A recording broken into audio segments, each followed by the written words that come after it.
Hola, buenos días. Es Nico.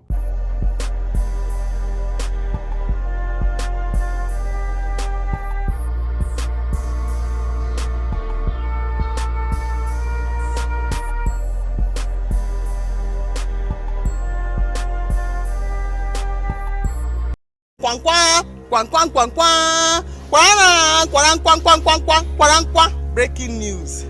So today, I'm in my trade era. I know, I cut it all off.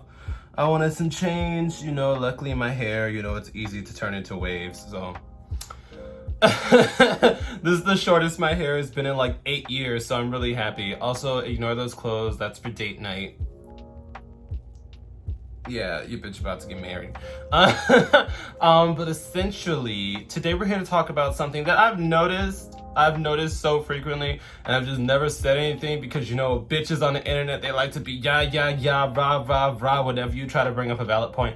It's so interesting. I just think that it's so interesting because somebody made a tweet about Dion.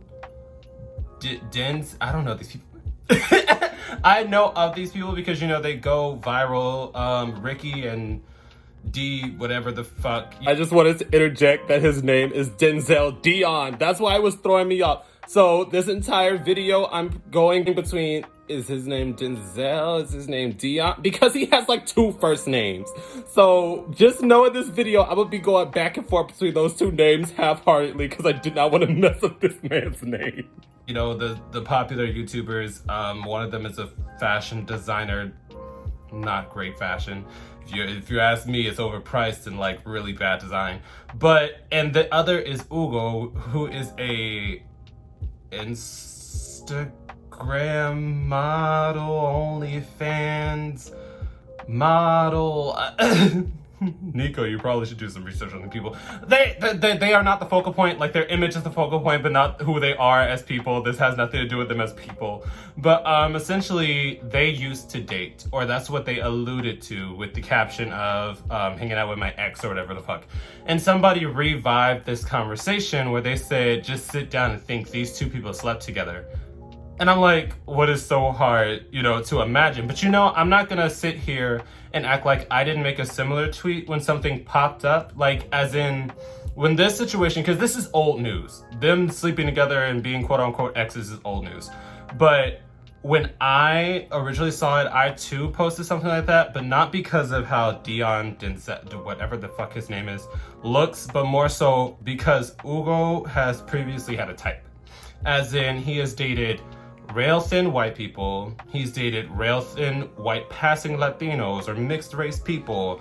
So that's what threw me off because, if somebody has a visible preference, you don't expect to see them on the opposite spectrum dating-wise. And I mean, that's dating versatility, which is important, meaning you're not putting someone's physical form at the forefront. But it personally threw me off just because you continuously saw him linked with skinny white to white passing people. So that's why I was like, oh, I would have never have guessed, that kind of thing. Because if somebody has a visible preference, you don't expect them to date outside of that quote unquote preference. But it's good that he does because it shows dating versatility. Point is, somebody retweeted it and made a valid point where they said, all you have to do is be dark skinned and not skinny, and people will be so shocked that people want to fuck with you. And I mean, when you sit down and think about it, it's true. And I wanted to bring this to the forefront because the person that made that tweet is a dark skinned man, and I really wanted to dissect, why do we demand dating versatility, but only for yourself? Do you know what I mean? As in, you expect dating versatility and, oh, you should give me a shot. But when you see somebody that looks like you getting a shot with a man that you put on a pedestal, there has to be something behind it. He has to have money. He has to be a sugar daddy. He has to have great punani, great big dick. Like, y'all cannot fathom that people will date somebody that looks like you. And I I also had to dissect this at a few points because it's like, we all want for dating and love to be blind. We all want for everyone to be able to have a fair shot with anyone they choose, even though most people do have a quote unquote preference to some degree.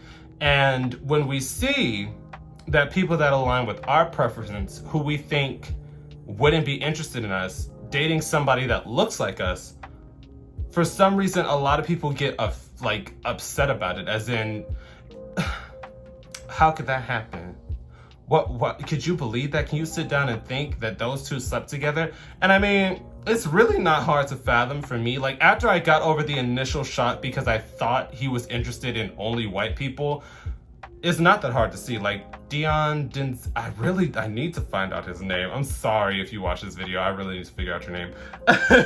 He's actually a very attractive man. He has very clear skin. He keeps himself well put together. He has a great personality. The man is really funny. So, I mean, it's not hard to see how somebody who is visibly attractive is with somebody who is visibly attractive. Obviously, their body types differ because Ugo, he lost a lot of weight and began to get really like bone thin, but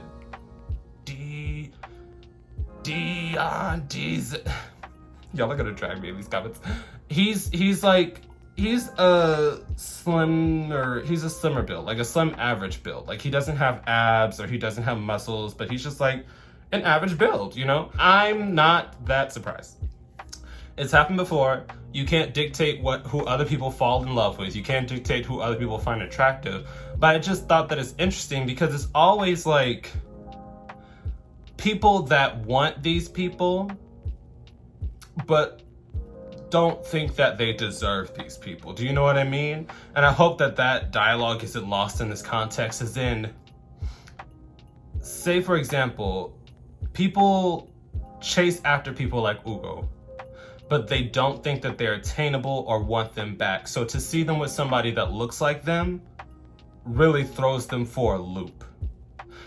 And I guess that's because, I guess we're all harder on ourselves, especially when we start to add in the intersectionalities of colorism, fat phobia, you know, the LGBT community and the unrealistic standards of beauty that we hold for one another.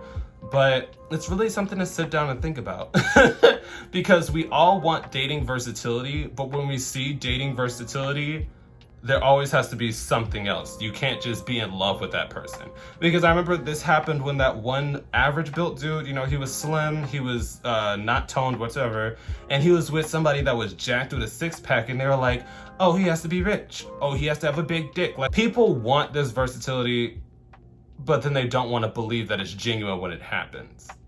Definitely drop your opinions down below. If you understood this conversation, because this is a very difficult thing to like dissect, but if you were able to follow along and understood, definitely drop your opinion down below. Do you think that, were you surprised when you saw that they were exes? I mean, like I said, I was surprised just because I thought he only liked white people. That was me personally, and I guess I shouldn't have judged, especially because people always tell me, oh, I thought you liked white people, and that wasn't the case.